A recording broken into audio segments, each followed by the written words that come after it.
Hello नमस्ते प्रणाम बहन, आपको एक सुंदर कजरी गीत सुना रही है, कैसा लगा बताइएगा। देवघर चला चली सुना सखिया, सब लोग जलवा ढारीना। देवघर चला चली सुना सखिया, सब लोग जलवा ढारीना।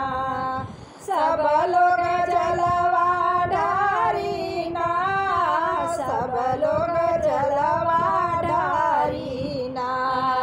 देवघर चला चली सुना सखिया, सब लोग जलवा ढारीना।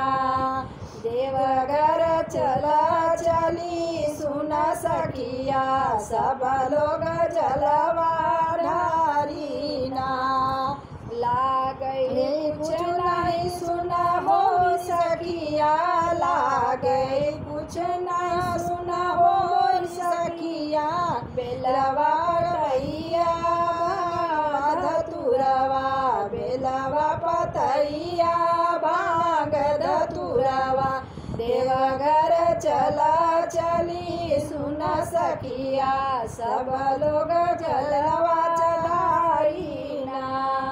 देवघर चला चली सुना सखिया, सब लोग जलवा ढारीना।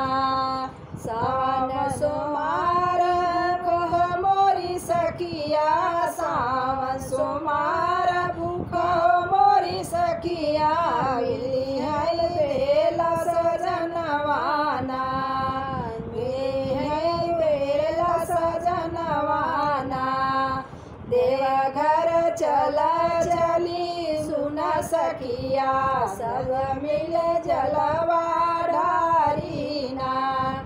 देवघर चला चली सुना सखिया, सब लोग जलवा ढारीना। ममता निशा करती जोरी बिनती, ममता निशा करती हाथ जोड़ी।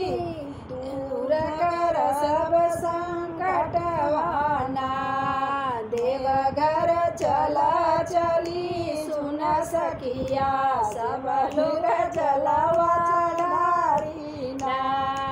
देवघर चला चली सुना सखिया, सब लोग जलवा ढारी।